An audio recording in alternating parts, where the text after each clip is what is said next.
নরসিংদীর বিখ্যাত চাপা শুটকির পাতুরি। নরসিংদীর বিখ্যাত খাবার হতে পারে, তবে এই পাতুরি আমার কাছে ভীষণ মজা লাগে। যখন কোনো কিছু খেতে ইচ্ছে করে না, এই চাপা শুটকির পাতুরিটা আমি বানিয়ে নিই। চাপা শুটকির পাতুরির জন্য প্রথমে লাগতেছে লাউ পাতা।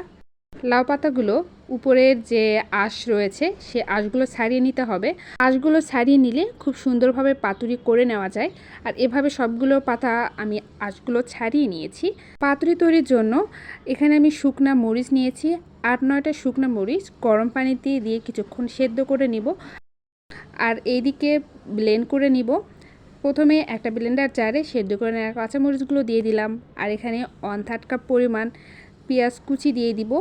1/4 কাপ পরিমাণ রসুন দিয়ে দিলাম। সবশেষে দিয়ে দিব চাপা শুটকি। এখানে 2 রকমের শুটকি ছিল, আমি পুঁটি আর এই চাপা শুটকির নাম জানি না।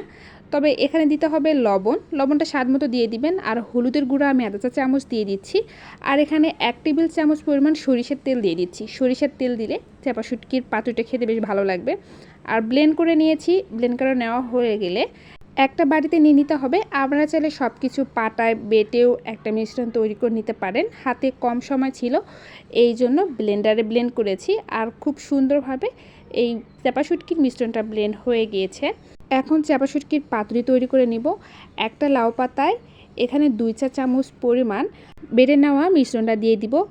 এক পাশ থেকে লাউ পাতাগুলো মুড়িয়ে পাতুরি তৈরি করে নিতে হবে। আর পাতুরি বলতে বোঝায় পাতা দিয়ে মোড়ানো কোনো কিছু। আর এই কাজটা খুবই সহজ। আমি ছোট ছোট করে পাতুরি তৈরি করব। আপনারা চাইলে 2টা পাতা একসঙ্গে করে বড় করে পাতুরি তৈরি করে নিতে পারেন। তবে ছোট পাতুরি করলে খেতে অনেকটাই সুবিধা। দেখা যায় যে একটা বা 2টা নিলেই হয়ে যায়। এভাবে সবগুলো পাতুরি বানিয়ে নেওয়া হয়ে গিয়েছে। সুতা দিয়ে বেঁধে নেওয়ার কোনো প্রয়োজন নেই, তবে মোড়ানো অংশটা নিচে রাখলেই পাতুরিগুলো খুলে যাবে না। চুলায় একটা প্যান বসিয়ে দিয়েছি। এখানে 2 টেবিল চামচ পরিমাণ তেল দিয়ে দিলাম। আর প্যানের তেলগুলো ছড়িয়ে নিলাম। এরপর একটা একটা করে পাতুরিগুলো দিয়ে ভেজে নিব। প্যান আগে থেকে হিট করে নিয়েছিলাম। এরপর চুলার আঁচটা কমিয়ে পাতুরিগুলো ভেজে নিতে হবে। চুলার আঁচটা কমিয়ে পাতুরিগুলো ভেজে নিলে ভিতরের পর্যন্ত কুক হয়ে যাবে। আর এক পাশ হালকা ভাজা হয়ে গেলে উল্টিয়ে আরও এক পাশ ভেজে নিব। দেখতে পাচ্ছেন যখন ভাজা হয়ে যাবে পাতাগুলো এমনি থেকে চুপসে যাবে। আর এভাবে উল্টিয়ে পাল্টিয়ে আমি 3 থেকে 4 বার উল্টিয়ে পাল্টিয়ে 2 পাশ ভেজে নিব। আর দেখতেই পাচ্ছেন পাতাগুলো অনেকটা ফুলে যাবে। আর উল্টাতে অনেকটাই সমস্যা হবে, চাইলে আপনার 2টা চামচের সাহায্যে উল্টিয়ে নিতে পারেন। এদিকে পাতুরিগুলো ভাজা হয়ে গিয়েছে, এখন এগুলো উঠিয়ে নিব। সবগুলো পাতুরি এভাবেই ভেজে নিয়েছি। তবে আপনারা দেখেই বুঝতে পেরেছেন কতটা সুন্দর হয়েছে। তবে এক পাশ থেকে একটা পাতুরি খুলে দেখাবো যে ভিতরের অংশটা ঠিক কেমন হয়েছে। উপরের লাউ পাতাটা অনেক নরম ছিল, আর এইদিকে ভিতরের অংশটাও হয়ে গিয়েছে। আর এই পাতুরিটা গরম ভাতের সঙ্গে খেতে ভীষণ মজা লাগে।